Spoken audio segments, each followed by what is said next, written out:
What is going on, everyone? My name is Andy. Welcome back to another FPL video. In this one, yes, we're looking at free hit stuff for game week 36, whether we're going to call it drafts or guide, I don't know. Yeah, it'll have some free hit kind of title. And I'm going to go through the fixtures. I think there's actually quite a few different players and teams that you can target for this one. A bit of a shortlist, then obviously we'll do some tinkering at the end, looking at the draft and stuff like that as well. So if you've been waiting for this video, please do give it a like and hit that subscribe button. Game week preview will probably be out later today, if not early tomorrow morning as well. So don't worry, I haven't forgotten about that. My own team selection as well will be out tomorrow as well. So plenty to come. Give it a like, hit subscribe. Let's jump into it. Okay, so starting off with the fixtures, as I said in the intro, I do think there's plenty of fixtures that you could target. Obviously, it's up to you to decide which one's the best. The one that's circled in red is the only one that I don't think I would go for, just because when I think about the other players that I would put into my team, the defensive options just aren't good enough from either of these sides. I do think Brighton have got a chance at a clean sheet here, but I don't know how confident I am in it, and also I don't really think they're that attacking. Plus, Dunk is probably the one you'd want, is going to be suspended. And because of that, I could see West Ham scoring, but I don't necessarily see them scoring a lot. And a player doesn't have to hit double digits for them to be a success on a free hit or on a week-to-week basis. But ideally, you want to try and go for someone that's going to hit those double digits. So I wouldn't bemoan anyone that went for Antonio. Maybe when I do some tinkering with the draft, he'll end up in there. But I think that's the one fixture I probably wouldn't target. Southampton, Fulham, you'll see why in a second after last night, thinking about that. And everyone else, every other fixture kind of explains itself, right? Everton against Sheffield United makes sense. Sheffield United are bad. Liverpool against West Brom. West Brom got nothing to play for. It'll be interesting to see what happens between Man United and Liverpool. Because at the time of recording, that hasn't happened yet. If Liverpool win that game, then obviously, you know, everything's still on. If Man United were to win, it then becomes, and Chelsea beat Arsenal, which again hasn't been played at the time of recording, then it makes things very interesting, because obviously Liverpool won't just give up, but at the same time, the Champions League hopes would look pretty dismal at that point. Spurs versus Wolves to a certain extent, although I don't think it's the best fixture. Villa versus Palace, don't ignore that. I know Villa defence hasn't been great, but as we saw last night against Southampton, Crystal Palace is still a pretty poor team when it comes to defensive opportunities. And then, I mean, Chris Wood could be an option, but to be honest, I'd be more targeting the Leeds side for this one, and Man City obviously with a few differentials as well. So plenty of good fixtures. I would probably mostly ignore Brighton versus West Ham. Like I said, it'd be interesting to see if any of the players come up when I do the tinkering and the draft. But yeah, that's the fixtures. Let's take a quick look at a shortlist. So plenty of players to choose from. I have maybe harshly left Burnley off the list, because realistically, I think you back Leeds in this one, and if you're going to go for a striker, it's Chris Wood. But with Ings, Kane, Calvert-Lewin, Bamford as well, all options, maybe even Antonio too, I just don't think Chris Wood deserves a spot on the free hit. Maybe I'm wrong. Let me know in the comments below and tell me how wrong I am. Obviously, Man City's fixture against Newcastle looks really good, although the league is wrapped up now. Before, I was quite bullish on the team that Pep was going to play. I thought it would be mostly the side that played in the Champions League, basically the current first choice 11, which can change at any point. But I do wonder if maybe he'll make slight changes now the league is won. I still think with 3 fixtures left, most of that team is going to play twice. So Foden, the Mahrezes and players like that. De Bruyne is going to depend on whether he's fit. Gundogan, another option if you need someone cheap. And then Diaz and Ederson as defensive options. You could go for Cancelo, I think, is more of an attacking option, but I don't know how confident I would be in him starting, right? It could be Walker and Zinchenko instead. I mean, it's against Newcastle, so you think they go with fairly attacking fullbacks. I mean, Zinchenko can attack, of course, but I think Cancelo and Walker is probably better. So Cancelo maybe deserves to be on here. I think with Leeds, it has to be Dallas, Rafinha, Bamford. Again, you could go Meslier if you're stuck for a goalkeeper. You could go Harrison as a differential over Rafinha, depending as well on what Bielsa says about Rafinha, because he said something like he was not fit enough to start, but I think he was more referring to game week 35 when he didn't start, right? So I think they're the obvious 3.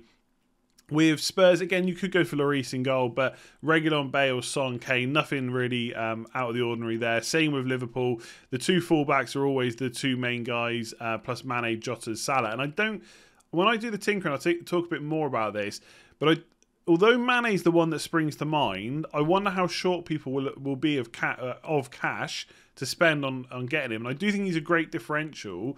But if you could get another big hitter in there as well, then it might be worth doing the downgrade to Jota. Now, again, I don't know when you're going to be watching this. It might be before or after the games. But if Jota is benched against Man United, which I'm expecting him to be, then I think there's a good chance he starts against West Brom, and then suddenly he's a really good, cheap option. Yes, he's owned by quite a few FPL managers who aren't free hitting this week, like I've got him, for example.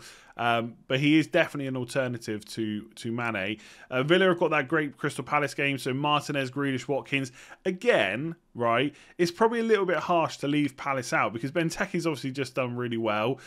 I don't think Zaha's going to get a place in this team, but Villa defence isn't great. So don't maybe necessarily ignore Burnley and Palace completely. Everton, Luka Dean, Calvert-Lewin, Pickford. You could go for one of the cheaper defenders, but I think on a free hit, you try and find the cash for Luka Dean.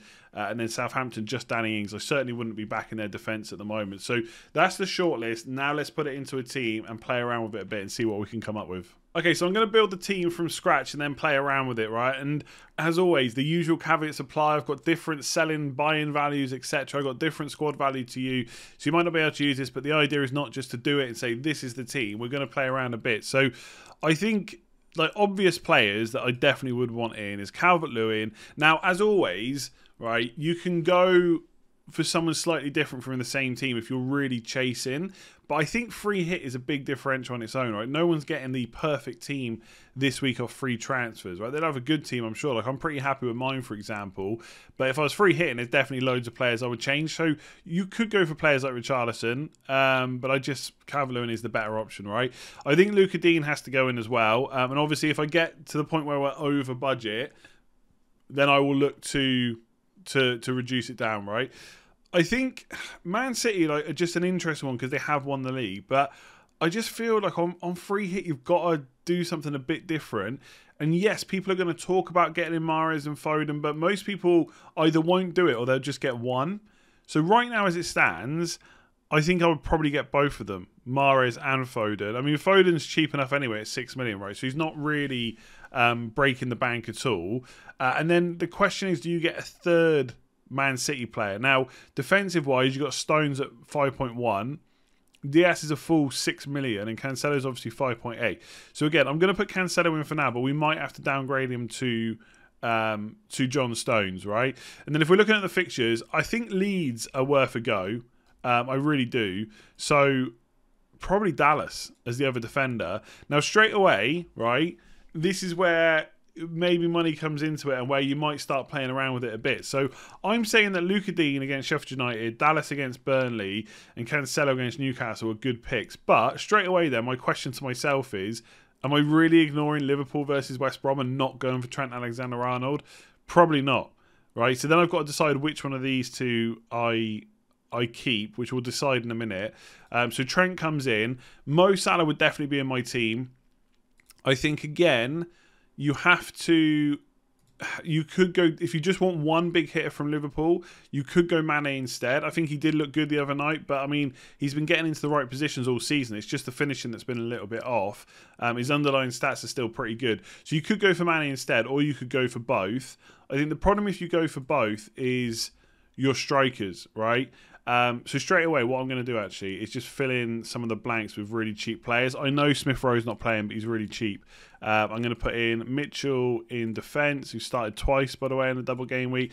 We'll put in Forster, even though it looks like McCarthy's probably going to get the start. So we've got our 1, 2, 3 cheap players. And obviously, I've got a defender I can downgrade as well. So we've still got about 7 million apiece for 3 different spots, and I still need a goalkeeper. So if I'm looking at the fixtures, we've got Meslier potentially against Burnley and not go for Dallas. So this is where you can play around, right? So Cancelo and Dallas, if I want to ditch one, do I go Meslier and not go Dallas, or do I go Edison and not go Cancelo? Probably just because of guaranteed starts, I'd probably go the Edison route. So I'm going to put him in for now, and then we're going to put in another... we'll just put in another cheap defender just because we can, basically. So we'll put Kilman in. And obviously, if you've got money left over once you do your first 11, yes, you absolutely upgrade the bench. And one thing worth mentioning is that when a lot of us did our free hits for Game Week 35, yes, we had a bench that was playing, but realistically, you're never going to need it because at least, well, I said it in the videos I did, if you're picking an 11 for a double game week on a free hit and you're not going for players that are at least going to play once, you're in a bad position. With this, because you got Mahrez and Foden, there maybe is a little bit of added risk when you're building this team, right? So now we've got 17.1 for the last 2 spots. Now, the other option is playing 3-5-2, which I think is probably where I would go. Danny Ings, yes, is now an option, and Fulham have been relegated. So you could go for Ings. But the other option is Harry Kane. Like, do I really want to ignore Spurs? I don't think I do. So I'm going to put Kane in against Wolves. So we'll pop him in there. We'll just go. I think we're going to go 3-5-2. To be honest with you. So forwards wise, we'll put in not Brewster. We'll put in. Oh, Brewster is down to 4.2. Just for the laugh, we'll put him in. And then we've got, what is it, 5.7 to upgrade a midfielder. And I do think I would just go for another Leeds player, which is Rafinha, right?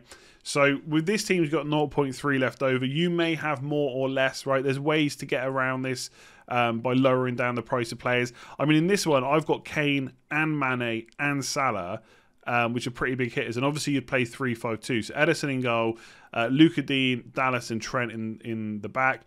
You play all 5 midfielders, Kane and Calvert-Lewin. I'm not going to go through the bench options, right? Mitchell's probably going to play, which is good, but you could use that 0.3 to maybe upgrade Kilman or Brewster or whoever it might be, just to try and get someone a little bit better in. I'm just trying to think about other players that I might have missed. So Jack Grealish, right? He might start the second double game week 35 game for Villa, and if he does, I would strongly consider going for him as a differential. If I was going to have to get Grealish in, it'd probably be one of the Man City boys that I would sell. And obviously, if you are looking for a bit of money, then Mane down to Jota is another option. I think Jota's 7 million now, so you'd have to pay 7. I've had him on my team a while. But that gives you 5.1 to upgrade. So again, you could have, I don't know, you could have, instead of Foden, you could go for another Spurs player. Again, Son is probably the safe pick, right? You know he's definitely going to start. You know he's probably going to get 80 to 90 minutes. If you want to go a bit different, obviously you get rid of Son and you put Bale in. I mean, if you're asking me who's the best option, I mean, Son for me is the best because you know what you're going to get with him. With Bale, you don't 100% know if he's going to start, but I think he will.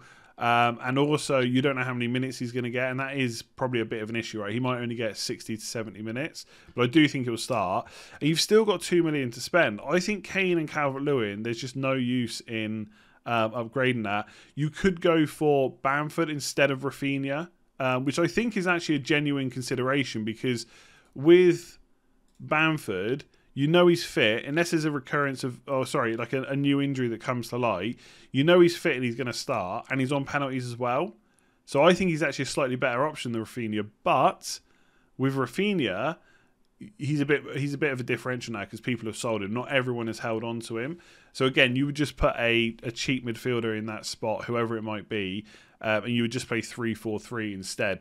I don't want to like make this like rambling and ongoing for ages, but I want to make sure that I've just thought about all the players. So Villa, again, if you wanted a cheaper keeper than Ederson, you could go for Martinez against Crystal Palace. I think he's a pretty good option this week, to be honest. I think this is probably his best chance of a clean sheet for the last kind of 4 or 5 game weeks, to be honest. I don't think I would go for Reguilon. I think there's too many other good options. I think there is a discussion to be had about going for 2 Liverpool defenders, but against West Brom, Liverpool need to win. I just think they might just go for it. And so because it's West Brom, I'd probably back the attack there. Everton, I probably wouldn't add a third. I mean, you could go Pickford if you needed to save some money and double up on the defence. Again, I don't think that's a bad option. But I'm looking at this and I've got plenty of money. Ederson down. If I was trying to save money here, right, Mane to Jota's one way. Ederson to Pickford or Martinez is another way. Mahrez and just take Foden is another one. Bale to Foden is another one as well. There's loads of ways you can play around with this. If I'm trying to think now, and when you've not got the free hit, you don't necessarily give it as much thought. If I was going to go for a team, I think it would look something like this.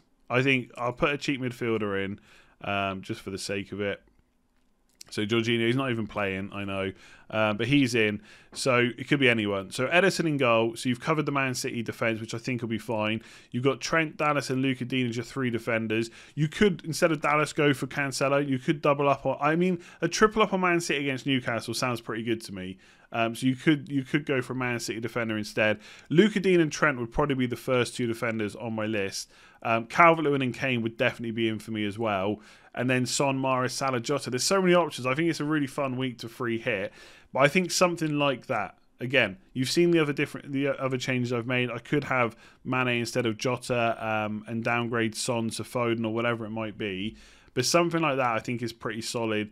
And you know the differentials. If you want to go Calvert-Lewin to Richarlison, fine. Son to Bale, Mahrez to Foden. Whatever it might be, there's ways to play around with it. But something like that sounds pretty good to me. That is it for this one. Thank you very much for watching. Leave me a comment below. Let me know how your draft is coming along. Hopefully the tinkering was useful. I mean, Kane, Calvert-Lewin, Luka Dean, Salah, Trent. They just seem like obvious picks. And then obviously you just fill in the rest. But it depends how different you want to go, right? Son to Bale, etc. Depends how far down the ranks you are, what your aim is for the rest of the season, and all that good stuff. So, yeah, hopefully it was useful. Please do give it a like and keep supporting the channel as you have been, and hit that subscribe button if you're new around here and you want content for the rest of the season, through the summer, through pre-season, to 2021, 2022. It's all happening here, so make sure you hit subscribe. And if you want to sign up and support me even further, I do have a Patreon link in the description below.